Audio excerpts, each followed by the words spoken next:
Pagi, Apa Waalaikumsalam. kabar pagi ini? Alhamdulillah baik. Semangat nih Pak? Insya Allah semangat, harus. Oke, harus semangat. Ini masih nafasnya nafas-nafas bulan kemerdekaan, jadi harus semangat. Bulan Agustus. Cuman cuacanya agak apa ya? Mendung. Kalau priangi zaman sekarang sih, akeh sing padang priang. Oh iya betul. Jadi harus dijaga staminanya betul ya. Sekali. Pak Andiono tidak sendiri pagi hari ini pendengar, ada Kabid Pengembangan Iklim dan Promosi Penanaman Modal PPM DPM PTSP Kabupaten Banyumas Bapak Ahmad Saifuddin SS. Selamat pagi, Assalamualaikum Bapak. Selamat pagi Mbak Desi. Sehat Pak? Sehat alhamdulillah. Semangat ya Pak ya. Oke, di sini juga ada narasumber cantik kita. Beliau ini dosen Fakultas Ekonomi Universitas Muhammadiyah Purwokerto, Ibu Herni Justiana Astuti SE MSI PhD. Assalamualaikum, selamat pagi Ibu, sehat? Pagi Mbak Desi. Sehat semangat ya Bu ya. Alhamdulillah. Oke, jadi pagi ini saya ada temennya nih, biasanya cewek sendiri. Temanya menarik ini soal strategi penguatan citra promosi investasi dan juga perizinan. Saya ke Pak Andiono dulu ya.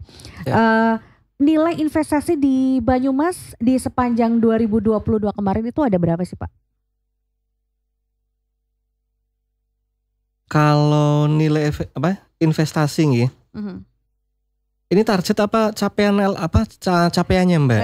Yang dicapai dan mungkin apakah sudah sesuai dengan target? Kalau tahun kemarin kita sudah memenuhi target, bahkan kita lebih alhamdulillah gitu. Jadi kalau target kita kan 1,27 triliun. Kalau kita dengan LKPM itu malah lebih dari itu, sekitar 1,6 T, 1,6 atau 1,4 T itu, nggih. Itu luar biasa. Jadi malah justru melampaui target begitu ya? Iya, itu kan juga diperhitungkan, jadi bukan hanya dari perhitungan yang perusahaan-perusahaan besar ya, tapi justru yang ke usaha mikro, kecil, menang itu yang justru sangat mendorong kita untuk mencapai investasi itu. Luar biasa. Jadi seperti yang secara nasional nih, bahwa ternyata UMKM itulah yang mendorong pertumbuhan perekonomian di Indonesia, itu seperti itu. Mungkin untuk penambahan monggo Pak. Ya, dari Pak Kabid silakan Pak Kabid. Luar biasa nih angkanya mencapai melebihi target ya 1,6 T. Terima kasih Mbak Desi. Kalau bicara investasi atau dalam pengertian penanaman modal di Banyumas, ini kita bicara hal boleh bilang gampang susah ya. Kita saya tarik mundur ke belakang jauh. Ya, boleh Pak. Ya, Banyumas Pro Investasi itu mulai diinisiasi oleh, kita dengar semuanya, Bupati Marjoko waktu itu. Ya, ini ada proyek yang pernah ditawarkan bioetanol dan sebagainya. Ini kan sebuah gagasan besar waktu itu kan. Ya. Ternyata juga tidak mudah, meskipun yang punya kebijakan top manager di kita ya. Kita ikuti terus. Bahkan awal-awal itu sudah mulai berdatangan calon-calon investor dari luar. Bahkan yang ditawarkan Pemda itu justru yang harus dipahami masyarakat ya. Yang ditawarkan pemerintah kadang-kadang tidak match dengan keinginan investor. Yang dibidik malah justru, saya mengingat betul Pangsang Sudirman itu semua orang bidik ke sana waktu itu. Kemudian sebagian Gor Satria Purwokerto juga mulai dibidik oleh calon investor. Tapi yang jelas waktu itu adalah aturan main atau ya peraturan perundang-undangan yang sangat berbenturan adalah RT RW dan sebagainya, ini yang paling krusial ya. Nah, akhirnya kemudian dalam perjalanan Pak Bupati Marjoko kemudian diteruskan oleh Pak Husin kan. Kemudian dalam perkembangannya yang kawasan kita dengar pertama adalah kawasan di Aji Barang. Yang kemudian hari ini kita punya pabrik semen itu luar biasa ini capaian ini. Jadi kadang-kadang ada di pergeseran dari plotting awal ke sebuah pabrik A ya, bergeser ke pabrik B, itu yang bicara yang agak besar-besar ya. Kemudian di sekarang ada Rans Domba di mana di Karangtengah dekat Curug Cipendok itu. Itu Pak Husain dengan Pak Sadewo kemudian bekerja sama dengan investor itu ternyata sekarang berkembang. Meskipun dulu sudah ada yang membidik, sudah proposal sudah ditawarkan, tapi kadang-kadang di antara yang ditawarkan panjang ya, termasuk termasuk jalur kereta api Semarang Purwokerto itu juga kita punya dalam rangka penumbuhan modal. Kalau bahasa pemerintah kan penumbuhan modal, investasi dalam bahasa populer ya itu. Nah kemudian agak yang bicara besar-besar, Pak Bupati Husein kemudian bisa merekrut garmen masuk ke mana? Kalibagor nih. Nah, iya. Di ex pabrik gula itu. Iya, ex pabrik gula. Nah, itu kemudian dampak dari investasi yang ada di Purbalingga itu juga berdampak ke kita. Itu yang namanya rambut bulu mata dan sebagainya. Kita tidak bisa memantau secara besar-besaran, atau kita ada sebagian ada di Sumbang, ada di Banyumas itu ada. Tapi besarnya memang ada di Purbalingga ya, karena pusatnya di sana. Di sana. Tapi kita memang salah satu kendala yang akan dibahas adalah kawasan peruntukan industri atau kawasan industri, KPI atau KI gitu arahnya. Oke, baik. Itu sementara itu, tetapi kita tidak boleh mengabaikan adalah pemain lokal. Pemain lokal itu investasi yang ditanamkan oleh penanam modal lokal sendiri, baik yang skala menengah besar ataupun yang kecil. Ini kita masih mesti kita punya, terus terang aja kita kan punya Moro, punya Rita, itu sebuah kebanggaan ya kita. Karena ternyata seperti Depo Pelita itu bisa membuka di mana itu Banjarnegara ya, Banjarnegara. Ini juga kan ini lokal kita. Nah ini kita jangan sampai pemain masuk yang dari luar, justru yang lokal pikir kita harus akomodasi betul. Perkembangan ke depan justru akan pemerintah kan justru memberdayakan usaha mikro kecil. Ini kita sudah mulai gerak ini teman-teman nanti presiden bisa banyak berbicara di sini. Ini antara ini. Oke, baik. Terima kasih Bapak Saifuddin, bahwa bicara Banyumas Pro Investasi tadi pendengar sudah dijelaskan bahwa ini sebenarnya sudah terjadi sebelum eranya Pak Husein begitu. Iya, udah pasangan Pak Husein waktu itu. Ya, Pak Marjoko kan berpasangan dengan Pak Husein. Dan kemudian estafetnya diteruskan oleh Pak Husein. Artinya saya ingin menyampaikan bahwa bupati atau pimpinan daerah itu kan berkesinambungan dari A, B, C juga, bukan dari nol lagi. Ini tentu tinggal melanjutkan melanjutkan, dan itu harus saling memperkuat sinergis. Cuma tujuan A belum tentu yang dicapai A, tapi mungkin B dan seterusnya. Oke, baik. Yang menarik adalah Pak Saifuddin bahwa ternyata tadi Pak Andiono mengatakan bahwa justru yang mendominasi lampauan capaian target itu adalah para pelaku UMKM begitu, yang skalanya kecil begitu. Itu didominasi oleh pelaku UMKM di bidang apa sih Pak, kalau boleh tahu? Kalau UMKM sangat variatif ya, tidak ada spesifik.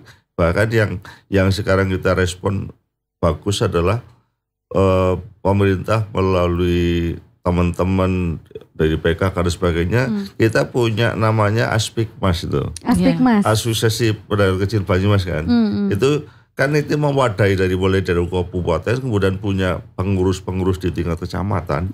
Ini kita sinergi dengan kita dalam bagaimana mereka berusaha, kemudian di mall pelayan publik, kita punya mall pelayan publik ya di Dr. Rangka itu, bagaimana para pelaku usaha mikro kecil itu punya izin dasar dulu NIB, kemudian yang dibutuhkan lagi PIR, ada halal dan sebagainya. Nah setelah kita dapat di situ, semua dinas-dinasnya akan nyengkuyung. Yang butuh pelatihan mana, kita punya dinas Dinakarkop, punya di Perindak dan sebagainya. Ini semua dinas yang ada di Indonesia akan menspot, tidak lepas satu-satu. Ada Dinkes, ada semuanya, Mbak.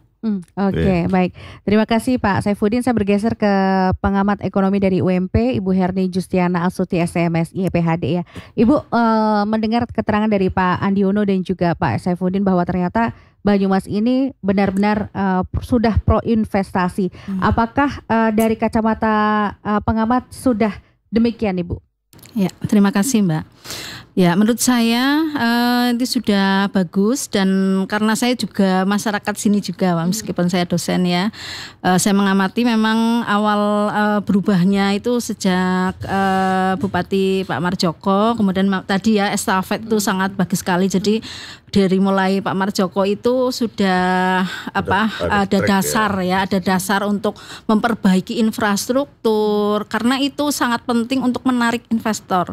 Kalau kalau di Kabupaten Banyumas atau di pemerintah daerah yang jadi konsumen kalau dari sisi pemasaran itu adalah investor, konsumen. Bagaimana mereka trust punya kepercayaan bahwa uang yang dia investasikan nantinya itu akan berkembang. Ya, tidak tadi disampaikan yang berskala besar, skala menengah, skala kecil. Itu mereka tertariknya ya karena sudah disiapkan semua infrastruktur. Dan yang paling bagus adalah perizinan ya, karena mereka itu nggak mau ribet atau mungkin harus ke sana dilempar ke sini ya. Ini sudah satu pintu, itu sudah salah satu modal yang besar ya bagi Pemda untuk melayani investor ya. Kemudian didukung oleh publisitas dari Kabupaten Banyumas itu yang paling bagus ya, karena itu yang membuat orang lain, kalau orang Banyumas sendiri itu kan mereka tumbuh di sini, tapi orang lain dari Jawa, luar Jawa maupun luar negeri itu kan mereka melihatnya dari publisitas yang dilakukan oleh Pemda. Misalkan di websitenya Pemda itu sudah ada berbagai macam informasi tentang lahan yang bisa dibuat untuk investasi, apa saja yang sudah ada dan akan dikembangkan. Itu jadi Kabupaten Banyumas itu sudah bisa membuat mitigasi resiko. Ya, mitigasi resiko itu Kabupaten Banyumas itu jarang sekali terdengar ada bencana yang besar. Itu sebuah modal juga ya, mereka mau menginvestasikan uangnya atau mungkin kerjasama dengan Pemda dan sebagainya, mulai dari tadi pabrik ya, kemudian wisata. Sekarang alhamdulillah kalau saya itu cukup bangga ya, banyak wisata-wisata yang ternyata itu beyond ya, mereka bisa punya segmentasi karena kita punya sumber daya alam yang sangat bagus, namanya saja Banyumas. Ya, air yang emas gitu ya. Banyunya emas gitu ya. Ya. Apalagi sekarang di Jalan Bung Karno itu sudah ada menara pandang dan sebagainya. Kalau kita ada tamu dari kampus itu kita ajak ke menara pandang, naik ke atas, ini loh Purwokerto gitu ya, dan itu mereka akan posting ya, dan itu tidak hanya orang tamu ya, mahasiswa yang dari luar semuanya posting, dan itu membuat inspirasi bagi orang-orang yang mungkin pengamat investasi untuk Banyumas ternyata bagus gitu. Jadi memang harus sinergi yang di sini sudah bagus itu juga dipublikasi ya dari semua media masyarakat ya. Kalau bisa mungkin masyarakat harus sering posting ini keunggulan Banyumas, mulai dari makanan, foodnya itu memang kulinernya ya. Itu juga harus sering diposting. Jadi mereka pada saat ibaratnya kalau mau ke kota lain mampir dulu di Purwokerto, nah itu akan memberikan multiplier effect ya bagi para pengamat investasi, sehingga mereka akan merekomendasikan ini loh di Kabupaten Banyumas kalau mau buat hotel. Hotel itu kan juga banyak ya sekarang di Banyumas, tidak hanya di Purwokerto, di Banyumas itu ya. Itu juga investasi. Jadi mereka ternyata banyak orang datang ke Kabupaten Banyumas dan butuh tempat istirahat, butuh tempat makan, butuh macam-macam. Jadi multiplier efeknya itu besar gitu Mbak. Oke, baik, terima kasih Ibu Herni Justiana. Jadi memang kalau tadi Pak Saifuddin mengatakan ada beberapa kendala, yaitu kendala kawasan, bahwa sebenarnya di Kabupaten Banyumas ini adalah daerah yang sangat minim resiko bencana ya, sehingga sebenarnya ini yang menjadi satu poin plus Banyumas itu bisa mendatangkan para investor begitu. Tadi Pak Andiono di awal juga menyebutkan bahwa di sepanjang tahun 2022 malah justru terjadi peningkatan target begitu ya Pak. Iya, betul. Boleh kita mundur ke belakang lagi Pak. Kemarin kita ada badai tsunami pandemi COVID-19 begitu ya Pak, di tahun 2019, 2020 dan 2021 kita terseok bangkit gitu ya. itu gimana Pak? Apakah memang di tahun 2022 kita sudah benar-benar bangkit sehingga nilai investasinya meningkat? Kalau dibandingkan dengan pada saat pandemi seperti apa sih Pak kondisinya Pak? Ya, ya jadi apa? Kalau misalkan untuk dilihat dari pandemi memang apa? Ya itu luar biasa ya. Jadi semua sektor itu terkena dampaknya semua. Akan tapi justru dari sinilah mungkin ini juga tidak diamati oleh kita saja, tapi juga dari Presiden sendiri menyampaikan bahwa UMKM itu yang menopang perekonomian Indonesia, dan ini ternyata tidak ini faktanya di kabupaten pun ternyata kok memang seperti itu gitu loh. Jadi ya alhamdulillah Indonesia tidak seperti yang di luar nggih. Jadi kalau di luar kan hampir semuanya itu perekonomian itu ya banyak yang mati lah. Tapi kalau di sini kita alhamdulillah sudah bisa jalan. Iya, udah menggeliat, sudah bisa jalan. Walaupun tahun kemarin 2022 luar biasa, tapi kita tetap bisa jalan aja. Itu yang menjadi bukan rekayasa, tapi itu memang nyata. Kita adanya seperti itu, gitu. Oke, baik. Jadi memang justru pada saat pandemi, walaupun memang beberapa banyak yang terdampak, tapi dari sektor UMKM tetap bertahan di situ ya Pak? Betul sekali, sangat mendongkrak, dan mungkin apa ya, bukan Indonesia memang jiwa fight-nya sudah luar biasa gitu. Sudah tidak dipertanyakan lagi ya, jiwa-jiwa ketangguhannya, perjuangannya begitu ya. Luar biasa.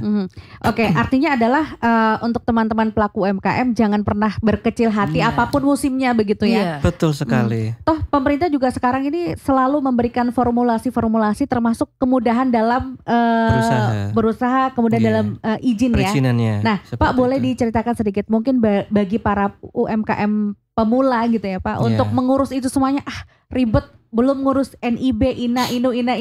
Itu prosesnya seperti apa sih Pak agar supaya mereka yang sudah memiliki produk legalitasnya terlindungi, ini kan malah justru akan meningkatkan nilai jual juga ini Pak. Gimana sih prosedurnya, apakah seribet itu gitu? Enggak juga. Saya boleh bercerita tentang historis atau ini realita? Boleh Pak. Boleh. Ini bukan promo nggih. Jadi ini kan keluarga saya dari kecil memang suka buat home industry gitu dari kecil. Jadi, nah selama ini kan memang kita nggak tahu. Bapak saya itu SD juga nggak lulus, ibu saya juga nggak lulus, hanya pekerjaan sopir. Tapi ibu saya dari setelah nggak nyopir tuh membuat kue manco sama ini jenang tape. Nah itu kan sejenis UMKM. Nah dulu itu memang berpikiran kalau membuat seperti itu susahnya minta ampun Mbak. Jadi kalau ribet terus juga keluar duit banyak, perizinannya dimainkan harus ke sana ke sini dan sebagainya. Ini yang mindset yang dipikirkan oleh, saya yakin dipikirkan oleh masyarakat umum. Hampir semuanya. Bahkan saya sendiri pun mikirnya, saya sebagai seorang PNS, bahkan bapak ibu saya mikirnya seperti itu. Nah ini mindset seperti itu. Akan tapi saya juga nggak tahu karena keinginan dari bapak saya bahwa kalau untuk izin nama usahanya itu lebih aman, itu harus ada PIRT, ada halal dan ada NIB-nya. Itu gimana caranya gitu? Bapak saya berpikiran seperti itu. Saya nggak berpikiran sama sekali babar belas lah orang mikir tekan ngono gitu. Tapi bapak saya seperti itu. Nah, suatu hari saya ditelepon oleh bapak. Bapak saya itu cerita bahwa, saya ini barusan dari MPP. Loh, kok dari MPP nggak bilang ke saya? Padahal kalau saya tahu kalau di MPP itu saat ini kan udah ada OSS. Kalau masalah IT saya yakin orang awam itu ribet. Nggak paham itulah. Aplikasi khusus. Dan orang-orang zaman dulu kayak sekelas bapak saya kan nggak tahu namanya email, OSS itu apa, internet apa, browsing itu juga nggak, saya yakin nggak tahu itu. Itu saya yakin sekali. Betul. Nah wong SD juga nggak lulus kan kayak gitu. Nah bapak saya menyampaikan cerita bahwa tadi saya di MPP itu hampir mau pingsan. Kenapa mau pingsan? Saya bilang seperti itu. Kenapa? Lah wong aku wong tua orang ngerti apa-apa, jadi kon gawe email, gawe apa. Lah ya aku bingung. Nah wis monggo lah. Nah, Ya terus kepriwe? Tapi ini ada orang yang baik loh bisa membantu membikinkan email sampai selesai. Oh alah Gusti. Alhamdulillah. Itu jadi padahal waktu itu saya tidak di PTSP, saya masih di Dinkominfo. Jadi kan kalau saya sekarang di PTSP, kalau nggak bantu bapak saya, ibaratnya gampangannya biar siapa sih nggak numbang, nggak orang remeh bapak aku sih menyanyiakan ya gitu kan. Tapi alhamdulillah ini buat cerita saya dimanapun bahwa MPP itu tidak memandang bulu, tidak memandang bahwa siapa itu dan siapa. Kalaupun orang yang datang tidak tahu terkait dengan aplikasi apa dan sebagainya, pasti dibantu sampai selesai.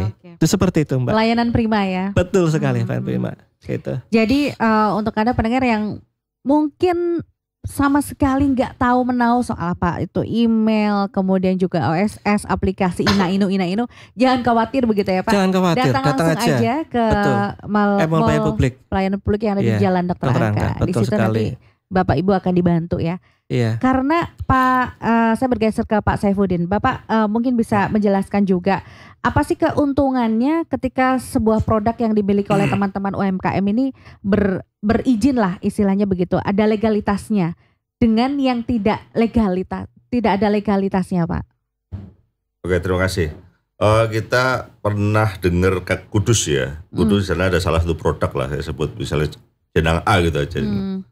Itu dulu pernah karena ini laris, kalau di kita punya di Sokaraja kan banyak gedung goreng ya, dengan berbagai jenis merek ya. Nah, karena jenang X itu laris, maka yang lain membuat merek serupa. Ini dan yang punya izin merasa dirugikan, makanya dia melaporkan ke kepolisian. Ini kan menjadi pembelajaran. Jadi ternyata istilahnya ada pelanggaran, maka harus kita harus melindungi produk kita, kemudian dengan berizin merek halal semuanya kan ini kan akan lebih aman.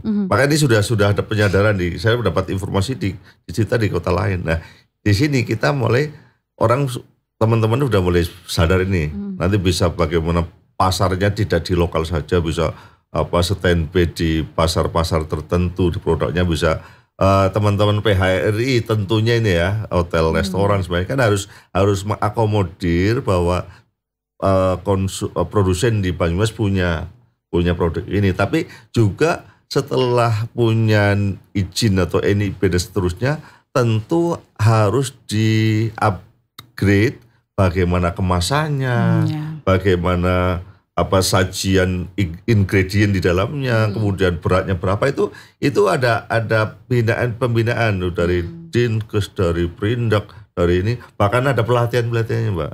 Sampai dengan produknya nih nanti kemasannya bagus, tidak sekedar isinya tepung mendoan tapi tidak menarik. Ini terus terang aja teman-teman luar kota kan sangat sudah branding Banyumas kan jelas. Mendoan ya, brandingnya mendoan. Saya ingin menyampaikan gini, Banyumas Purwokerto ini trennya adalah menjadi kota jasa perdagangan termasuk pariwisata.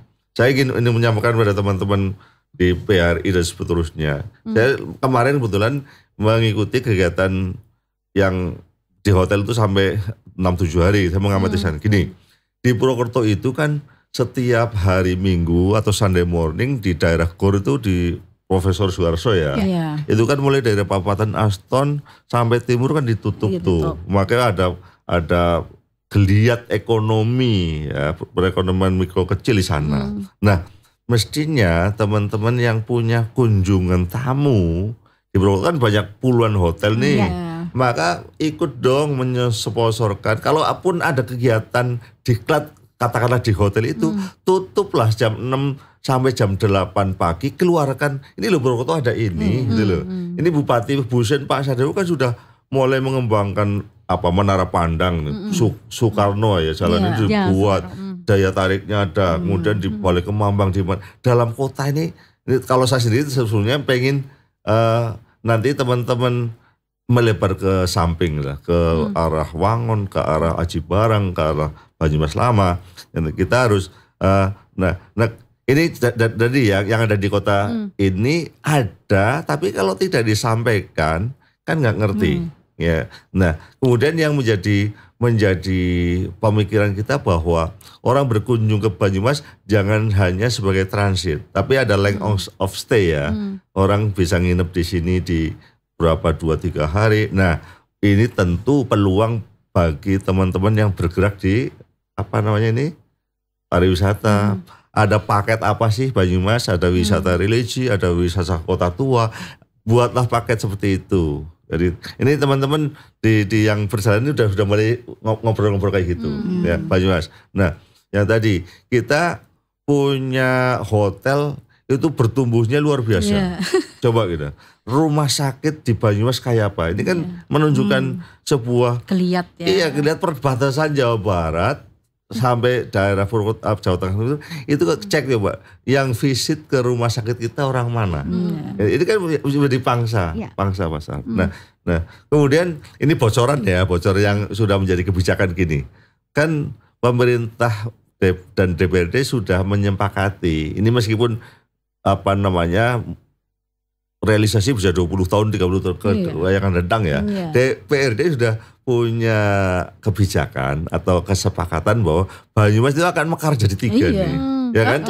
Iya, akan mekar jadi ada Banyumas Barat nanti ini. Ya, nanti ada Banyumas Selama, nanti ini kotanya Purwokerto. Nah, ini informasi ini tentunya dari bidang penanaman modal, ini tentunya peluang. Oh, kotanya sudah disebut tuh. Ibu kotanya nanti di Wangon. Ya, ini meskipun baru dalam tahap rancangan, ini tentu itu menjadi, tapi jangan sampai ada spekulan yang bermain di sana. Ya, beli dulu. Ya, beli tanah dulu ini. Nah, kita berharap bahwa pengembangan dunia bisnis dan sebagainya tidak tersentra di Purwokerto, tapi tentu di peluang di mana di Aji Barang, Wangon, di titik timur Banyumas, mana Kemeranjan sebagainya ini saling menguatkan. Nah, kalau Purwokerto kan sudah tidak dipromosikan cukup kita punya stasiun raya itu jelas orang. Nah, tapi kalau di sini mungkin yang lebih sinergitas dari PRI, teman-teman travel biro-biro, coba deh punya Banyumas ini punya daya tarik, sudah ada menara pandang. Kemudian ada Baturaden, sudah jelas orang sudah dengar Banyumas Purwokerto ya Baturaden. Itu kan ikon wisatanya Baturaden. Nah, sekarang ada ikon baru Menara Pandang, ada banyak kembangan seterusnya. Ini tentu bagaimanapun punya multiplier effect ya. Tetapi harus diwartakan. Ya, yang punya tamu harus ya. Saya kemarin agak menyeselin. Ada kegiatan di sepanjang jalan itu kok orang luar kota Baring Mas cakep ya, orang dari Kebumen, dari Cilacap, Banjar, ada Lampung, nggak tahu, itu kan sayang ya. Ini mereka akan berkabar ke daerah Purwokerto ada apa. Ternyata kalau kuliah di Purwokerto perguruan tingginya banyak. Negerinya aja sudah negeri UIN ada, ada UMP kedokteran ada, sekolah Telkom dari Medan itu di Purwokerto sekolahnya. Saking saking artinya kan ya sebenarnya dari luar Purwokerto sudah punya nilai kan gitu. Nah, bahkan bukan hanya itu, perguruan pesantren sekarang udah Al-Izzat punya boarding school.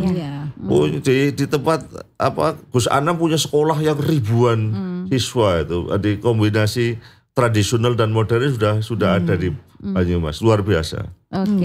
Baik. Dan kalau melihat Banyumas, kita sepakat bahwa Banyumas ini memiliki potensi yang sangat tinggi ya untuk bisa menarik para investor. Nah, saya ke Pak Andiono. Bapak, kemudian apa sih yang bisa diberikan kepada pemilik modal yang hendak menanamkan investasinya di Banyumas, Pak? Kemudian apa? Malah nih Pak, bidangnya Pak. Oke. Lebih tahu. Kalau Bupati itu komitmen gini kemarin ya, bahwa kalau ada perusahaan baru yang bisa menyerap tenaga kerja sampai 500 minimal, itu akan digerasikan IMB-nya itu kan. Sampai gitu kan. Itu kan dalam rangka bagaimana menghidupkan pelapangan kerja, tapi sampai hari ini kita memang masih belum ada. Tapi perlu disampaikan juga gini, kalau yang tidak dapat 500, kita ya dapat 200, 100 kan juga bagus. Ya. Di Purwokerto kita punya penanam modal lokal ini hari ini itu pengolahan susu kambing menjadi susu bubuk. Itu sudah dirintis nih di Kecamatan Sumbang nih. Nah kita akan mensinergikan bagaimana petani kambing perah ada di Gumelar, ada di Lumbir. Ini punya pasar yang jelas. Ini sudah mulai dorong ya. Artinya gini, kalau ada pabriknya di sini, mereka akan bina ke kelompok peternaknya kan. Kalau mutunya bagus, ini sampai dengan harga kita sudah jangan sampai jatuh deh, saling menguntungkan. Itu sudah mulai kita sudah sounding. Bahkan BI pernah punya pertemuan bareng Mas Akep ya, Bank Indonesia itu punya binaan di Banjarnegara sebagainya. Oke lah, mereka membina petani peternak di sana, nanti pasarnya ada di Banyumas. Ini ada. Kemudian lagian di Purwokerto, Banyumas ini termasuk salah satu unggulan gurame ya. Ya gurame. Ini kebetulan ada calon investor masuk, tapi memang bukan di gurame ya. Ada nanti di Karangnaka nanti di dalam waktu dekat ini. Ya. Artinya kadang-kadang, oh iya ternyata investasinya tidak besar sekali, tapi yang jelas ada multiplier effect. Masyarakat lingkungan diberdayakan, ada sinergitas, jadi ada link and match kalau dalam bahasa akademik ya. Dulu kan gitu. Nah, ini kajian-kajian banyak, Mbak. Kajian dari Bapeda dan sebagainya saya baca di tahun 2019 misalnya. Itu di sana potensi Banyumas adalah perbengkelan sepeda motor misalnya. Gambaran saya gini. Sekarang kita ke pom bensin aja kayaknya nggak pernah sepi loh pom bensin. Ya jam berapapun ini indikasinya kan sangat nyata. Nah, kalau rumah sakit itu udah poli berbagai bedah ada di mana. Sekarang layanannya cukup masuk di poli, daftarnya nggak di loket depan ya. Itu kan sudah luar biasa. Bagaimana misal ini orang investor atau penonton kan lebih punya visi, pandangan jauh ya. Gambar saya gini, orang datang mau servis sepeda motor itu nggak nunggu lama. Oh berarti ada bengkel yang menampung sampai 50 misalnya. Itu kan hal-hal yang sangat peluang. Atau sekarang modelnya kalau bengkel lewat kayak Grab dulu nih online dulu nih. Saya masuk jam berapa? Oh ini lowongnya segini. Nih. Sekarang di tempat-tempat kota-kota besar kalau nggak salah, ini sudah sampai dengan dijemput loh nih, motornya diambil nanti diantar. Pelayanan prima. Pelayanan itu ini kan peluang investasi yang sesuai dengan zamannya kayak apa. Mungkin sekarang motor diambil luar biasa, orang kerja ya di kantor ya. Oh ini ada. Tapi kan jelas ini layanan-layanan yang memang sekarang aja mau butuh makanan kan tinggal dipakai HP, GoFoodin aja. Ini sudah di kota lain sudah mulai, sudah ada. Nah ini Purwokerto saya pikir sudah menjadi peluang. Ya. Oke baik, Pak Saifuddin, Pak Andiono dan juga Ibu Herni, kita ada beberapa pendengar tapi yang sesuai dengan tema kita itu yang kita baca ya. Ada siapa ini? Oh ada Pak Kasno di Dermaji. Saya berharap mendatangkan investor jangan hanya industri saja, tetapi di sektor pertanian. Contoh produsen kacang goreng misalnya, kecap atau coklat, jadi lahan pertanian tetap utuh dan bisa merekrut wong desa dan para petani begitu. Nah ini mungkin seperti apa ini tanggapannya dari Pak Andiono atau Pak Saifuddin atau mungkin dari pengamat ekonomi Bu Herni? Iya. Monggo. Saya menambahkan aja bahwa ya memang benar yang disampaikan bahwa kalau namanya investasi orang awam kebanyakan melihat bahwa yang besar-besar semacam pabrik dan sebagainya secara umum seperti itu bagus juga bahwa yang disampaikan misalkan kayak untuk pabrik kecap dan sebagainya ini ya bagus dan itu perlu dikembangkan juga. Tapi saya rasa untuk investor, saya rasa investor lokal juga saya yakin itu banyak akan tapi kemungkinan untuk kayak istilahnya itu kayak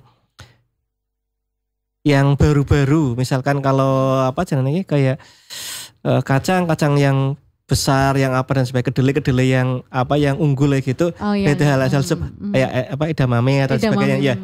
Itu yang memang apa? Itu yang bagus nggih. Itu yang mungkin dari luar seperti itu memang kita butuhkan seperti itu sih. Semoga aja nanti kita bisa mendapatkan itulah. Atau mungkin dari Pak Saifuddin bisa mendapat gambar itu, Pak. Oke. Kalau salah melon ya Pak sekarang aja. Oh ya, terima kasih. Ini tadi udah di bidang pertanian ya. Iya. Kita misalnya pernah ada permintaan gini, bahan baku jamu, jahe dan sebagainya itu ada kualitas, ada kuantitas, ada kontinuitas. Itu produksi ini seperti itu. Suatu kita juga butuh ke kacang garuda mana itu? Pati ya. Suatu ketika kita butuh kunjungan nih. Mereka ngambil bahan baku dari mana sih? Ya gitu kan. Ini sudah ada rantai anunya mestinya nih. Nah, ini Banyumas yang cocok apa? Nah, kita sudah mulai hari ini kambing tadi nih. Kambingnya di Gumulan kan eksis di bahkan Dermaji di Lumbir ini ya, sudah mulai bergerak. Artinya ini menjadi satu prototipe sinergi. Iya. Ini bidang X lah ya. Nanti kemungkinan teman-teman di pengusaha kan lebih paham. Dulu kita punya kecap ya, ada pabrik di Purwokerto masih ada kayaknya loh kecap. Ada 2 merek di Purwokerto ini. Ya, ini hari ini seperti apa saya belum begitu belum tahu persis ya. Ini ada pasokan bahan baku dari mana? Ini kan harus dikuatin. Kemudian bagaimana produksi lokal itu transportasinya tidak terlalu jauh. Ini saya kemarin kan ada kajian kecil-kecilan Mbak gini. Di Banyumas itu kita punya mall ya. Itu ada buah namanya apa? Melon. Itu kita ke petani nih. Pas ada yang sudah produksi, petrol kualitasnya bagus nih di daerah Banyumas. Pasar mana? Rita Mall sehari ini saya terpaksa menyebut titik ya. Saya belum bisa memenuhi karena permintaannya saya 500 kilo. Sekali kirim harus dropping. Nah, kenapa Mas? Karena sudah diambil di lokal sudah terserap dulu. Atau maling ke sana 200 enggak cocok lah untuk. Nah, kemudian keunggulannya apa? Keunggulan kita adalah kalau buah itu dikirim dari Solo, Semarang, itu kan akan ada potensi rusak di jalan. Ini barangkali yang menjadi nilai lebih kalau di sini. Dan kita udah kaji nih, kecamatan mana yang cocok untuk ketinggian ini, untuk tanaman ini bagaimana budidaya. Nanti secara sumber kita ada kontak-kontaknya. Kita sudah ada kajian kecil itu. Bagaimana IRR-nya secara ekonomi cukup itu menguntungkan. Nah itu contoh. Kemudian ini yang kita dapat informasi lagi adalah gini. Di Jawa Barat itu Subang itu kan ada produksi daerah perikanan ya. Di Jawa Timur ada kalau nggak salah Malang. Purwokerto, Banyumas itu dibidik oleh salah satu perusahaan untuk pembenihan ikan. Karena apa? Untuk suplai Jawa Tengah.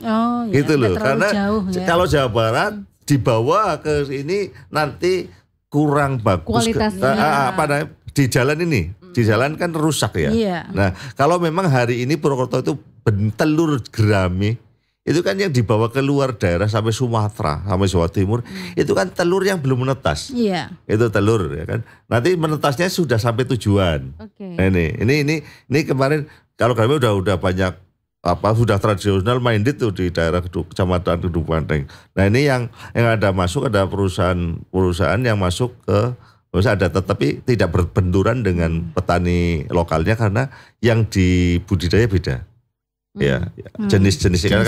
Kalau kami udah masyarakat ini kalau salah apa namanya? Saya lupa itu jenis yang nila prima apa itu. Ya, ini. Oke, baik. Terima kasih Pak Saifuddin, Pak Andiono. Tadi Ibu Herni juga sempat menyebutkan ya bahwa kita sekarang kan sudah berada di era digital. Orang mau pesan makan aja udah dari handphone gitu ya. Sangat mudah. Sangat mudah sekali. Mau pergi-pergi kita nggak harus punya mobil, yang penting di HP itu ada kuota, ada apanya itu buat membayar, ada data internetnya, kita bisa jalan-jalan kemana-mana, bisa gonta-ganti mobil istilahnya. Nah, begini Ibu, bagaimana sih iklim investasi di Banyumas? Apakah memang sudah terbangun secara digital? Karena sekarang kita kan serba digital. Iya. Menurut Ibu seperti apa? Iya, menurut saya bagus sekali. Kita mengaca dari kemarin kita tidur ya, investasi di zaman COVID. Coba kita lihat setelah kita bangun, itu banyak sekali franchise itu masuk ke Purwokerto ya. Dan kayaknya Purwokerto itu kota bukan kota besar ya, tapi itu dibidik oleh berbagai franchise internasional ya. Kemudian juga dengan adanya online itu memang menggiatkan, selain itu perekonomian juga. Seperti kemarin contohnya FEB UMP itu membuat program namanya Summer Course, itu mendatangkan mahasiswa dari 23 negara. Oke, 23 negara. Iya, 23 negara, dan kami ada satu session di mana kita belajar cara getuk goreng. Yang kita bidik itu biar mereka itu posting di Instagram mereka dan sebagainya, dan mereka tertarik gitu ya. Juga kuliner, pariwisata di Kabupaten Banyumas. Jadi multiplier efek, tidak hanya tadi publikasi Banyumas itu ya, yang kalau saya katakan kota kecil tapi seksi ya. Kecil hampir kalau satu hari kita muter Purwokerto udah selesai. Tapi kita lihat mereka yang menanamkan modal untuk franchise dan sebagainya, yang didukung oleh semua bisnis digital dan sebagainya, itu membuat multiplier efek yang cukup besar ya. Dan di sekitar kampus itu semua kita sudah mulai offline, banyak sekali kos-kosan baru. Nah, kos-kosannya tidak kos-kosan kecil, kos-kosan besar itu ya, kos-kosan besar, dan itu memberikan multiplier efek juga bagi investasi di Kabupaten Banyumas. Ya, jadi bisnis digital, kemudian juga semuanya serba online, termasuk perizinan, pengurusan semuanya kan sekarang online ya, dan ini mempermudah mungkin bagi mereka yang mungkin jauh dari Purwokerto dan bisa mengurus segala sesuatunya di sini secara online gitu. Oke, jadi kalau menurut Ibu Herni, ini untuk iklim di Kabupaten Banyumas sudah sudah terbentuk untuk secara digitalisasinya. Iya. Baik, kemudian barangkali Ibu juga punya cermatan Ibu, karena tadi kan kita juga sedikit banyak sudah mendengarkan dari Pak Andiono dan juga Pak Saifuddin bagaimana perjalanan ataupun juga kiprahnya DPM PTSP dan juga pelayanan publik dalam rangka ikut memudahkan ya para investor untuk berinvestasi, melakukan perizinan begitu. Dari pengamatan Ibu, kira-kira capaian apa sih yang harus diselesaikan oleh pemerintah Kabupaten Banyumas dalam membuka investasi dengan mudah, cepat, namun juga tidak merusak lingkungan? Ini juga penting, Bu. Iya. Seperti tadi disampaikan Pak Saifuddin, kalau saya amati itu kita memang harus menguatkan bisnis hulu. Ya, seperti tadi ada peternakan kambing, ikan, pertanian, kita harus bisa mendatangkan misalkan seperti kacang Garuda gitu ya di sini, biar membina pertanian yang ada di sini. Dan banyak sekali sebetulnya keunggulan dari Kabupaten Banyumas untuk lahan dan sebagainya. Termasuk di UMP ini kita punya kelapa kopior, itu satu-satunya di Indonesia. Satu-satunya di Indonesia. Dan itu yang memesan itu tidak hanya dari Indonesia ya, dari Jawa, di seluruh hampir. Cuma kita memang karena membutuhkan proses, jadi kurang bisa menyerap semua permintaan gitu. Tapi itu sudah sangat terkenal ya, dan bisa mendatangkan investasi juga. Mereka yang mau menanam kelapa kopior dengan pasti lahannya pasti sangat luas. Nah, itu yang tadi sebetulnya menurut saya semuanya sudah on track ya, sudah dipermudah. Bahkan cerita testimoni dari Pak Andiono ini sampai orang tuanya itu bisa sendiri gitu. Nah, itu mencerminkan bahwa welcome untuk investasi di Kabupaten Banyumas. Perizinannya, pendampingannya dan sebagainya itu sangat bagus gitu. Oke, baik, terima kasih Bu Herni, bahwa di Kabupaten Banyumas ini sudah terlihat pro investasi dan yang tidak kalah penting adalah jangan sampai para penanam modal ini merusak lingkungan. Iya, merusak lingkungan. Sangat penting sekali. Saya ke Pak Ahmad Saifuddin. Bapak berapa lama sih Pak untuk mengurus izin usaha? Kalau yang resiko kecil ya, itu kita ngurus NIP itu kan menit. Hitungan menit aja. Oke, nggak pakai lama ya Pak. Oke. Asal kita ada KTP jelas ya kan. Itu dokumen yang mendukungnya pasti. Oke. Syarat-syaratnya apa aja sih Pak untuk mengurus perizinan usaha? Kalau kita bisa buka online sendiri, kalau enggak datang aja ke mall pelayanan publik di Dr. Angka. Baik. Ya, jadi di sana ya di lainnya ada konsultasinya di sana. Tidak hanya satu bidang saja, tapi ada beberapa bidang SKPD yang ada di Kabupaten Banyumas ada di situ semuanya ya. Oke, baik. Kemudian saya ke Pak Andiono, Bapak kira-kira bidang usaha yang masih terbuka lebar untuk investasi di Banyumas apa ini Pak? Kalau pertanyaannya kembali pertanyaan. Kalau ini masuknya ke bidangnya Pak Saifuddin. Kalau secara teknisnya di Pak Saifuddin. Cuma saya menambahkan yang tadi itu. Boleh Pak. Jadi kalau misalkan untuk yang perizinan untuk persyaratan apa dan sebagainya itu bisa diakses di dpmptsp.banyumaskap.go.id atau di mpp.banyumaskap.id. Nah di situ juga ada persyaratan terkait dengan perizinan apa saja itu ada. Terus juga persyaratannya itu apa saja. Terus kalau misalkan persyaratan sudah lengkap, di situ juga ada kesesuaian terkait dengan pelayanan. Di situ kan misalkan kita ada SOP terkait dengan pembuatan izin penelitian misalkan. Kita ada misalkan di DPMPT 1 hari, di Bakesbang 1 hari, terus Bapeda 1 hari misalkan seperti itu. Kalau saya lupa. Nah, kalau misalkan itu kurang lebih dari itu, otomatis kita terkena seolah-olah kayak bukan kartu merah, tapi terkena kartu merah. Dan ini akan menjadi penilaian tersendiri untuk Kemenpan, Ombudsman, bahkan KPK. Itu bisa terlihat bahwa ini harusnya pada saat pelaksanaan perizinannya harusnya 1 hari, kok ini jadi 2 hari. Ini di Kesbang berapa misalkan 1 hari, kok ini 3 hari. Ini kenapa? Nah ini menjadi pertanyaan dan menjadi koreksi, bahkan menjadi penilaian juga bagi Ombudsman. Kita penilaian nilai kita kurang itu seperti itu. Monggo kalau misalkan terkait dengan persyaratannya itu di website SOP-nya berapa hari, alurnya seperti apa itu ada semua, ataupun di media sosial kita DPMPTSP, di Instagram, Facebook juga ada. Itu aja. Monggo Pak Saifuddin yang tadi. Oke. Perlu saya sampaikan gini. Kadang-kadang penanam modal itu lebih cerdas ya, lebih punya visi dari kita. Ya, tapi secara umum ini Purwokerto, Banyumas sekarang mengarah ke kota perdagangan jasa dan wisata. Nah, yang kita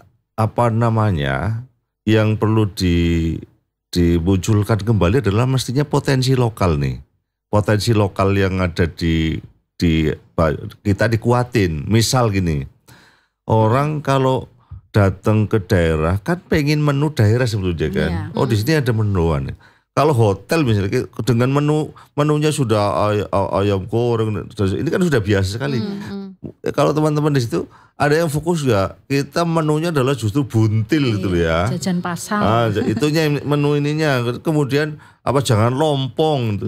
Itu saya pikir lokalistik, lokal. Jadi akan kita kuatin itu, maka mau tidak mau kan akan logistik ini akan menyerap produk lokal yang dari mana UMKM gitu loh. Kalau itu asalkan tadi punya NIB, punya halal paling tidak ada PRT atau panduan dikawal oleh Dinas Kesehatan ya. Kalau ini produk-produk kayak gini sudah ada nih di toko-toko sebelah kita ini. Ya, di mana ini? Bahkan dari Jogja ya kan ada gudeg yang dikalengin, tapi kita kalau di sini ada akomodasi pariwisata, coba nih munculin yang lokal, kuatin yang lokal. Until di kalengnya gitu Pak. Ya nggak perlu dikatakan tapi mungkin bisa mungkin ya inovasi ya. Butuh sekarang sudah ada di pasar yang santanya terpisah ini sampai untuk besok atau nanti kan sudah. Nah, coba yang mestinya punya tamu ini punya greget kan ya, lebih ini menjadi branding. Oke, baik, terima kasih Pak Saifuddin, Pak Andiono, Ibu Herni. Kita sudah berada di penghujung waktu, namun sebelum saya closing, sebelum kita tutup diskusi kita pagi hari ini, barangkali masing-masing dari narasumber memiliki harapan ke depan seperti apa sih untuk bisa menarik investor, kemudian juga memberikan kemudahan-kemudahan dalam mengurus perizinan. Dan bagaimana mungkin dari pengamat untuk bisa memotivasi masyarakat ataupun juga investor agar mau terus menanamkan modalnya di sini. Mungkin dari Pak Andiono dulu, silakan Pak. Ya, terima kasih. Bagi Bapak Ibu yang mungkin yang mau berinvestasi di Kabupaten Banyumas, silahkan saja datang ataupun lihat di website kita mpp.banyumaskap.id atau dpmptsp.banyumaskap.id.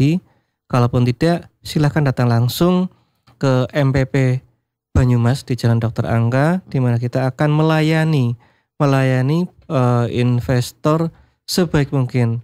Kalau dari Sekda Provinsi Jawa Tengah itu menyampaikan kita akan gelar karpet merah kepada layaknya raja seperti itu. Jadi harapannya monggo kalaupun misalkan ada kesulitan kita siap mendampingi sampai dengan selesai. Seperti itu Mbak. Terima kasih Pak Andiono. Pak Saifuddin, singkat saja Pak, silakan. Ya, kalau saya sampaikan bahwa penanaman modal investasi itu kebijakan pimpinan daerah mulai dari Pak Marjoko, Bupati Husein dan sebagainya ini akan terus berlanjut. Dalam waktu dekat mudah-mudahan kita punya kawasan industri Blok Jeti Madukoro di daerah Wangon. Nah, tetapi saya sampaikan juga produk lokal jangan sampai terpinggirkan. Kita pakai batik lokal Banyumas, produksi makanan Banyumas itu harus tetap dikuatin. Jangan sampai nanti franchises datang meminggirkan kita. Tapi ada alternatif yang tentu yang menjadi andalan penguatan bagi mikro kecil. Iya. Oke, terima kasih Pak Saifuddin. Ibu Herni melengkapi, singkat saja Ibu. Iya. Kalau saya ingin memotivasi pada UMKM khususnya karena ini yang tangguh ya, bisa untuk segala musim cuaca gitu ya. Silahkan untuk berinvestasi di Kabupaten Banyumas, dari pelayanan publik dan sebagainya itu on track ya, dan dari penjelasan narasumber itu mudah ya untuk mengurus dan sebagainya. Ya mungkin paradigma lama itu sekarang sudah nggak berlaku ya di Kabupaten Banyumas. Jadi silahkan ya untuk bisa berinvestasi di Kabupaten Banyumas karena ini akan memberikan multiplier efek yang bagus bagi masyarakat dan kabupaten pada khususnya. Oke, baik. Terima kasih Bu Herni, Pak Saifuddin, Pak Andiono sudah hadir di studio kami dengan pembahasan yang sangat menarik, strategi penguatan citra promosi investasi dan perizinan.